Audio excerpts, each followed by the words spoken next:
Do you know someone who spent their whole life trying to break free from bad habits yet always ends up right back where they started? Some people spend years battling addictions like alcohol or drugs. Others struggle with overeating, putting things off, or endless distractions. They try to change, and for a while it works, but soon the old pattern returns. Maybe you've met someone who promised they would lose weight. They started a strict diet, cut out every bad food, began running, hitting the gym daily, completely committed. But within days, life hit back. Stress, deadlines, family responsibilities, and slowly all that determination fell apart. Before long, they were back where they started, maybe even worse than before. You've probably seen this story play out countless times, and maybe deep down you've lived it too. But what if I told you there's a method, a quiet system rooted in old Japanese wisdom that can help you finally overcome any bad habit? A system that doesn't rely on motivation or extreme willpower, but on tiny, consistent changes that rewire your mind. It's surprisingly simple, yet powerful enough to rebuild your life from the inside out.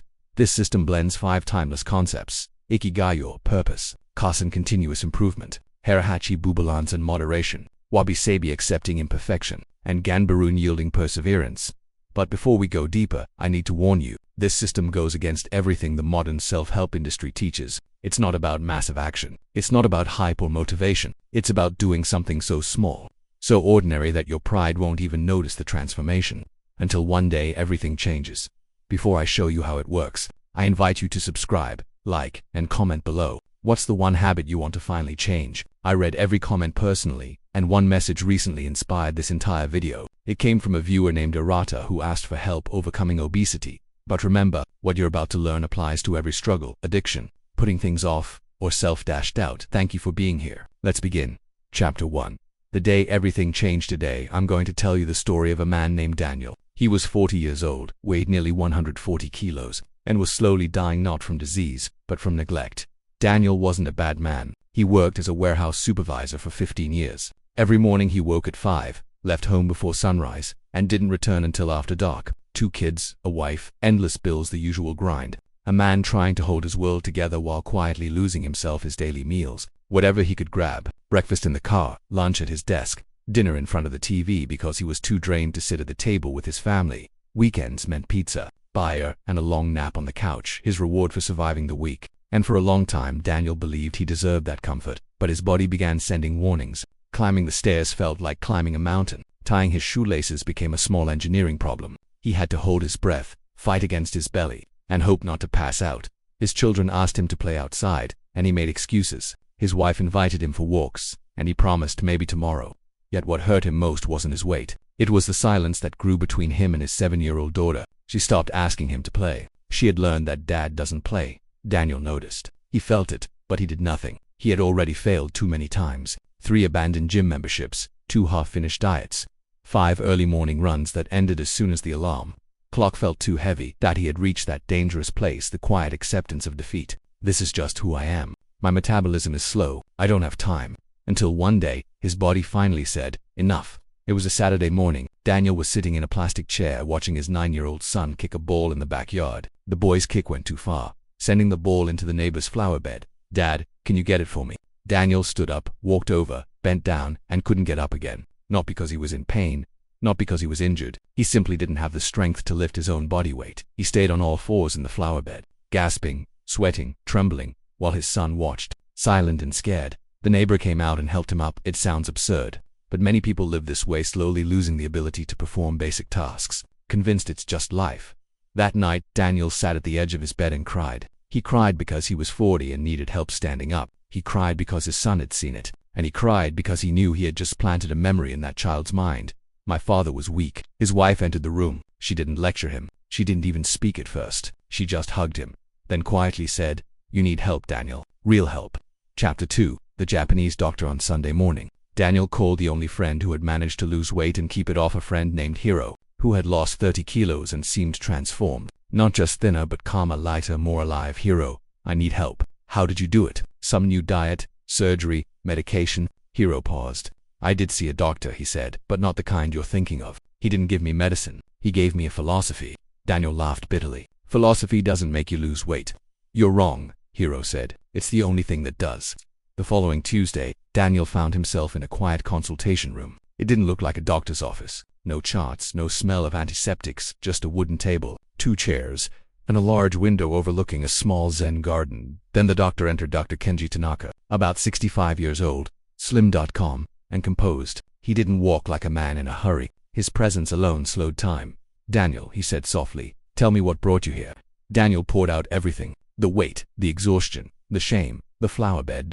When he finished, he expected the usual checklist: diet plan, blood tests, gym schedule. But Dr. Tanaka didn't turn on his computer. He didn't even take notes. He simply asked, "How many times have you tried to lose weight?" 3, maybe 4. "And how long did each attempt last?"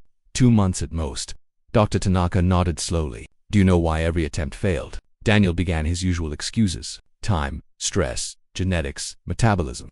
The doctor raised his hand. "No, you failed because you tried to win a 40-year war in a 2-month battle."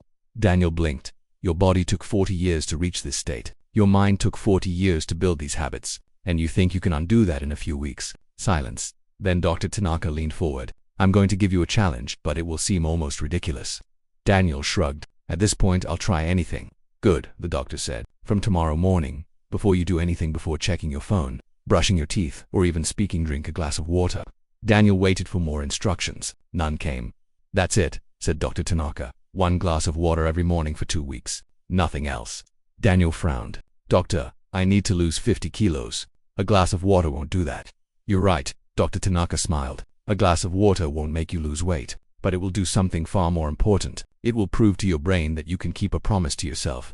Daniel left the office confused and slightly angry. He had just paid $200 for what sounded like a joke, but the doctor's words echoed in his head. A promise to yourself. How many promises had he broken? How many Mondays had he sworn, "This time I'll change," only to quit by Wednesday? If he couldn't trust himself, how could he ever change? That night, he filled a glass of water and left it on his bedside table. At 5 a.m. When the alarm rang, he saw the glass. He drank it.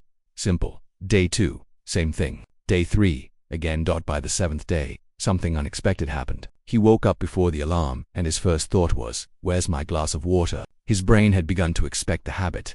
On day 14, he returned to Dr. Tanaka. "Did you drink the water every day?" "Yes." "How do you feel?" Daniel hesitated. "Honestly, a bit silly. I haven't lost any weight. But I did it every single day. 2 weeks straight." Dr. Tanaka smiled. "Then you've already succeeded. You've learned the first principle of Japanese philosophy: continuous improvement through microscopic change. You didn't try to climb the mountain all at once. You took one step, then another, then another." Daniel frowned. "But it's just water." "It's never about the water," said the doctor. "It's about proving to yourself that change is possible, that you are not the kind of man who gives up." He paused. "Now tell me, Daniel, are you ready for the next step?" "Yes," Daniel said quietly. "Good. Keep drinking your morning water, but now add one small change. Serve yourself half the portion you normally would at each meal. Just half. If you're still hungry after 20 minutes, you can have more. But first, half." Daniel stared at him. "That's it." "Yes, that's it," the doctor said. "But remember, small changes done consistently will reshape the man you've become." Daniel nodded. "All right, I'll do it." "Excellent. Come back in 3 weeks." That night, Daniel ate dinner with his family. He looked at his plate half full. For the first time, he didn't feel like he was punishing himself. He felt in control. As his wife cleared the table, she noticed something different in his eyes. "What's going on with you?" she asked. He smiled. "Just keeping a promise." And for the first time in years, he meant it.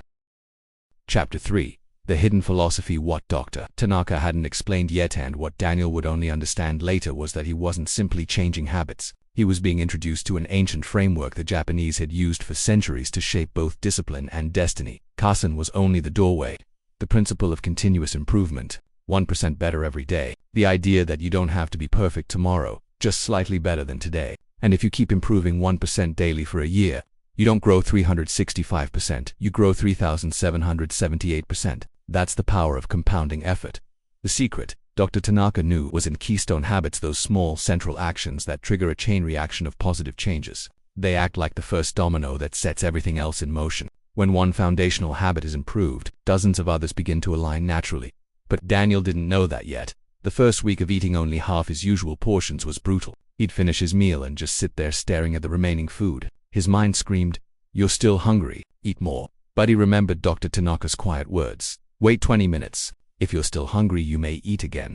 3 weeks passed. Do you know how many times Daniel actually went back for seconds? Twice. Twice, because his body wasn't starving. His mind was just spoiled. What the doctor was really teaching him, without saying the name, was Harahachibu, the Okinawan practice of eating until you're 80% full. It's based on the biological truth that your stomach takes about 20 minutes to signal fullness to your brain. Eat slowly and you'll find balance. Eat quickly and you'll cross that invisible line into regret. At his next appointment, Daniel had lost 3 kilos. It's not about the number, said Dr. Tanaka calmly. It's about the direction. For the first time in 40 years, your body is moving where your mind wants it to go. I feel different, Daniel admitted. Not just lighter, I feel in control.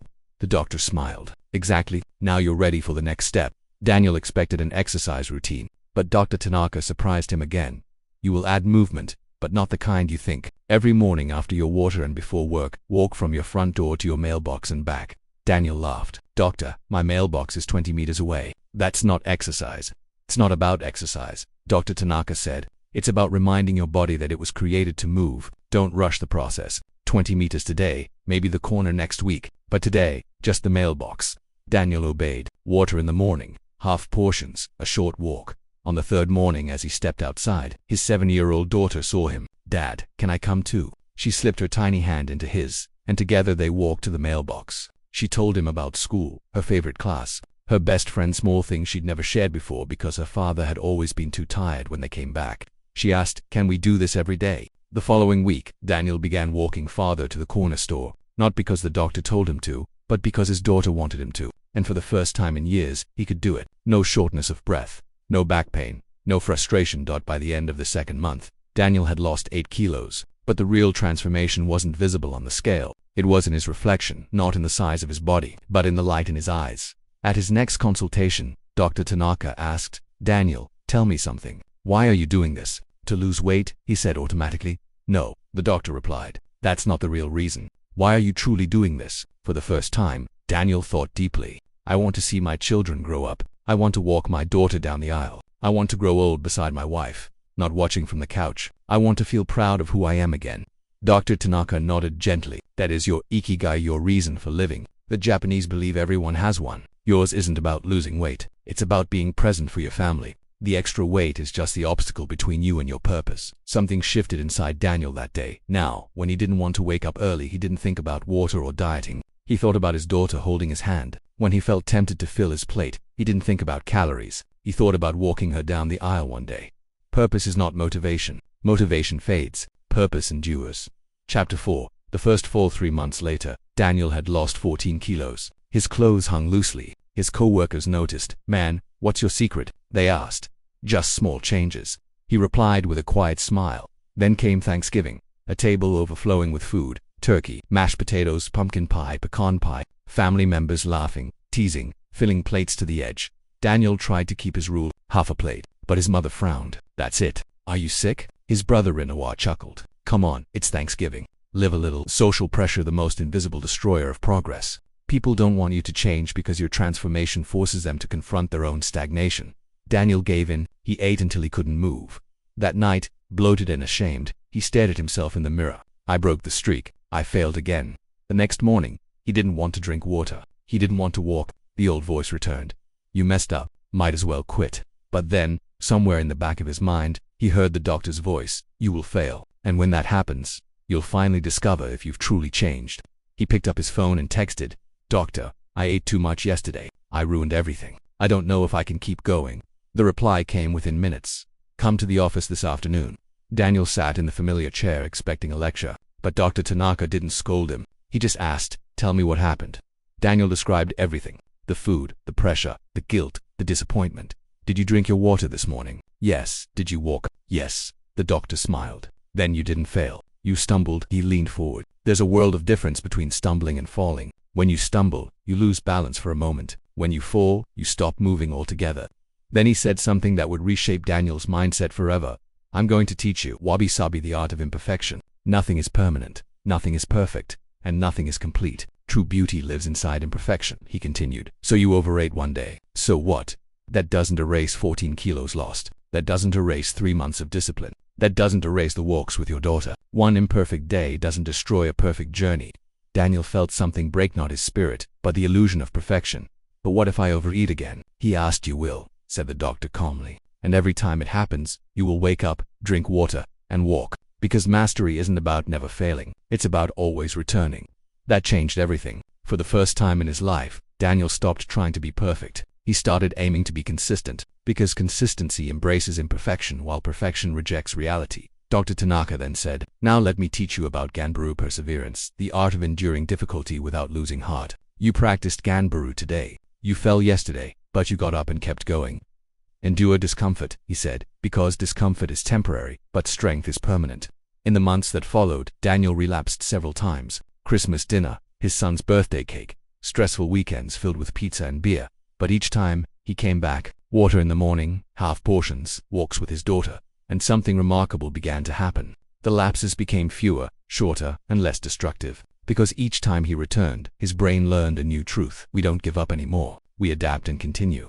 By the 6th month, Daniel had lost 23 kilos. But again, the greatest change wasn't physical. It was the morning he sat on the floor to play Lego with his son and stood up effortlessly. It was the night his wife said, "Let's go for a walk," and he answered, "Sure," without hesitation. That it was a Saturday afternoon when his daughter ran into the yard and Daniel chased her, breathless, alive. His wife watched from the window and smiled softly, because the man she married had returned unjust in body. But in Soul. Chapter 5, the question that changes everything. By the 9th month, Daniel had lost 35 kilos. He wasn't just walking to the corner anymore. He was walking half an hour every day. He no longer filled half his plate out of discipline. He did it because his body no longer wanted more. But something deeper had changed. He wasn't the same man anymore. At that month's consultation, Dr. Tanaka asked Daniel, "When was the last time you thought about giving up?" Daniel hesitated. "Last week, last month." He honestly couldn't remember. "I don't know," he said. "It's been a while." The doctor smiled. "Do you know why? Because you stopped trying to change and started living differently. It's no longer about effort, it's about identity. You're no longer an overweight man fighting to lose weight. You're a man who takes care of himself. That's the difference between temporary change and permanent transformation." And Dr. Tanaka took a sheet of paper and drew 5 interconnected circles. "Everything I've taught you these 9 months," he said, "can be summed up in 5 philosophies." He pointed to each circle. Ikigai, you found your purpose. It's not about losing weight. It's about being there for your family. Kaizen, you improved 1% every day. Water, food, movement, small changes that compounded into massive growth. Harahachi-bu, you learned moderation. Eat until you're 80% full, not stuffed. Wabi-Sabi, accepted imperfection and learned to return after every stumble. Ganbaru, you endured. On the hard days, you didn't quit. You just did enough to keep moving. Daniel looked at the paper. Those 5 words summed up his entire journey. "Doctor," he asked, "can I keep this?" "You can," Dr. Tanaka said. "But understand one thing clearly. This isn't a weight loss system. It's a lifestyle system. You can apply it to anything: your career, your relationships, your finances. These principles are not about losing kilos. They're about gaining control of your life." Chapter 6, the moment of truth. By the 12th month, Daniel went for a routine blood test, his first in years. He had avoided doctors out of fear of what they might find. When the results came in, the clinician looked perplexed.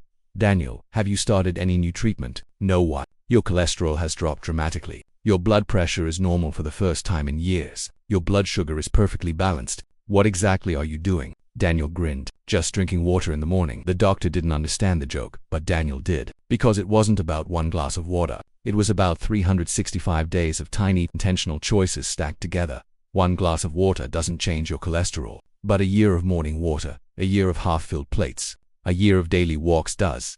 That day he went home, stood shirtless in front of the mirror, and looked at himself without shame for the first time in 20 years. He didn't have a six-pack. There was still loose skin, still 15 kilos to go. But for the first time, he saw a man who had kept a promise to himself every single day for a year. By the 18th month, Daniel had lost 52 kilos. He weighed 90. Not the thinnest man alive, but healthy, strong, present. When his daughter turned 9, they celebrated in the park. Children ran around playing tag, and for the first time, Daniel joined them. He chased them, laughing, light on his feet. One of the parents asked, "Man, how did you lose all that weight?" Daniel thought about explaining Kaizen Ikigai, Harahachi-bu, but then he smiled and said, "1 step at a time." Literally, that night, lying in bed beside his wife, she turned to him and said, "Do you know what I love most about your transformation? What it's not that you lost weight, it's that you came back. The man I married, the father our kids deserve. You're here again. You were physically present before, but your mind was somewhere else. Now you're with us."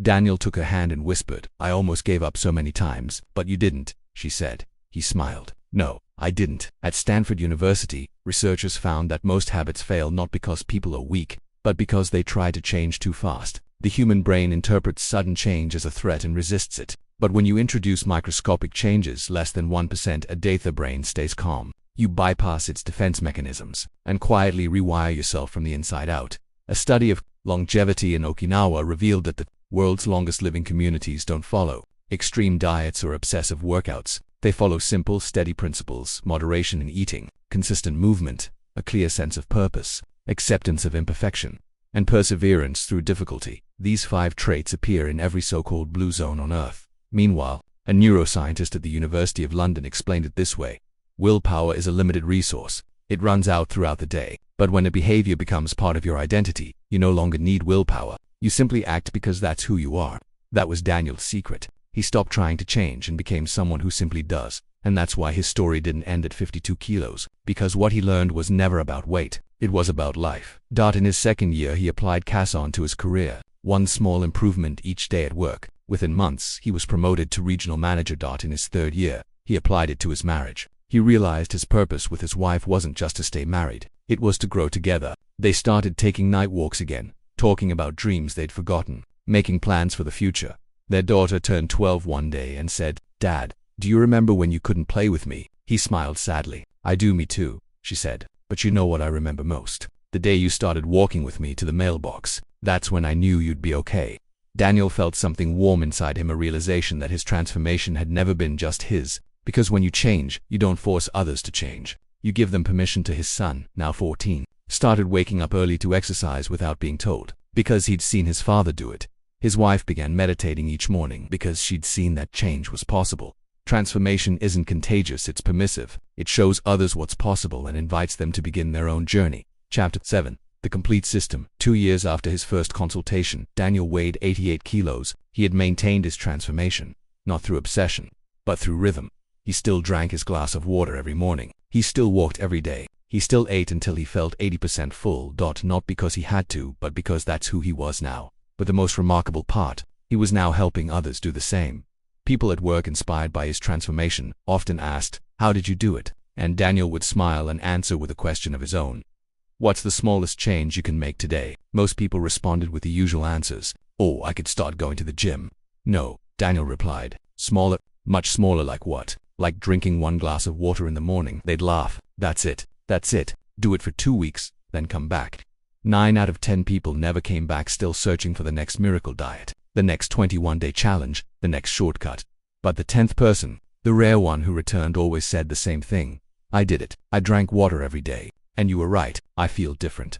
That's when Daniel knew this person understood. That person would succeed. Dr. Tanaka eventually retired. On his final consultation, he said, "Daniel, you know you never actually needed me, right?" Daniel laughed softly. "Without you, I couldn't have done this." The doctor smiled. "You misunderstand. Everything I taught you was already inside you. I just gave you permission. Permission to go slowly, to be imperfect, to continue even when it hurt. But the strength that was always yours." Daniel's throat tightened. "Doctor, years ago, I couldn't even stand up from a crouch." The old man nodded. "Physically, yes. But mentally, Daniel, you've been standing up your whole life. Every single day you went to work, supported your family, pushed through exhaustion and frustration. You've always had Ganbaru. You just didn't know its name." Those words broke something open in Daniel, not pain, but truth. "So all I really needed," he said quietly, "was a system that respected who I am." "Exactly," Dr. Tanaka replied. "A system that doesn't demand perfection overnight. A system that works with your humanity, your flaws, your fatigue, your imperfection, and uses them as the soil for transformation." He continued, "The Japanese philosophies I've shared with you were never about being perfect. They were about being human and continuing to be human, one day at a time, without stopping." That day, Daniel embraced his teacher not as a patient thanking a doctor, but as a man thanking the person who helped him rediscover his own strength. Because Dr. Tanaka hadn't saved his life, he had simply given it back to him. Chapter 8. The Legacy. In Daniel's living room, there are 2 photographs. In the first, he weighs 142 kilos. He's sitting in a plastic chair in the backyard, watching his kids play. Not joining them, just watching.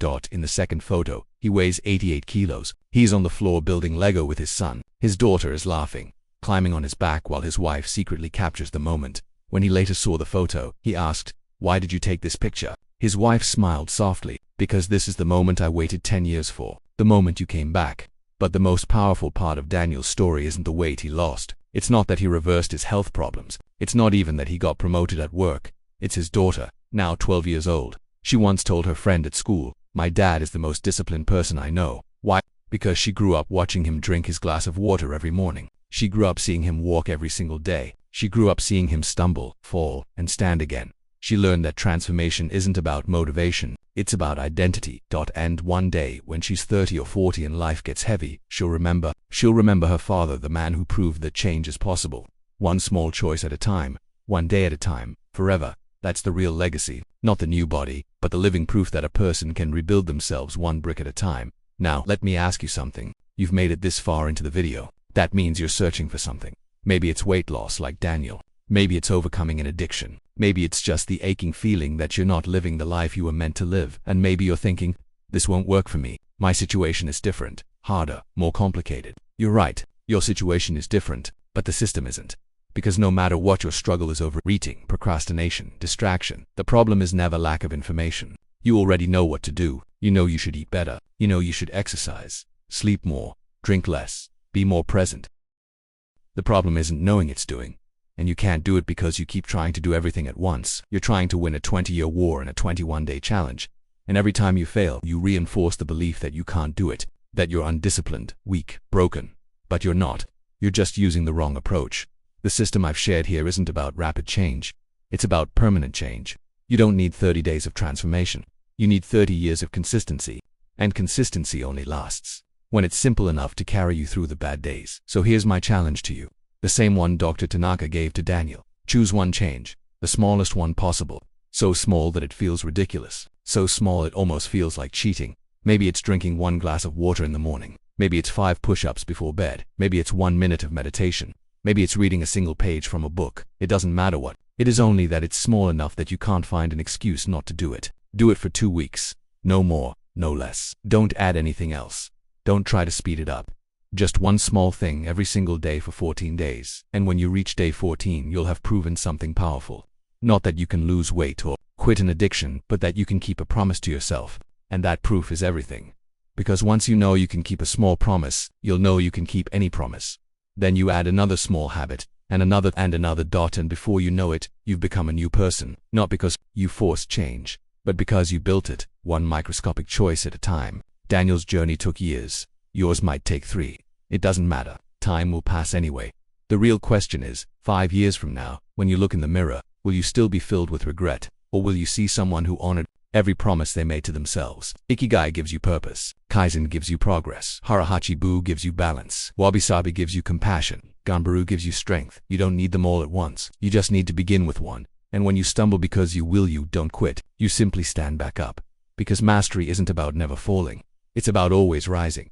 If this story inspired you, comment below. Tell me, what's the smallest change you're starting with tomorrow morning? Don't write your grand plan. Just one small act to a first promise. When you write it publicly, you've already turned intention into action. That's where real change begins. I'll be reading your comments, and in 2 weeks I'll come back to see who followed through, who drank the water, who did the push-ups, who took the first microscopic step toward the life they've always wanted. You don't need to be perfect. You just need to start. Thank you for watching and for staying till the end. It means you're already committed to your own transformation. Until next time, be present, walk with honor, and follow the path.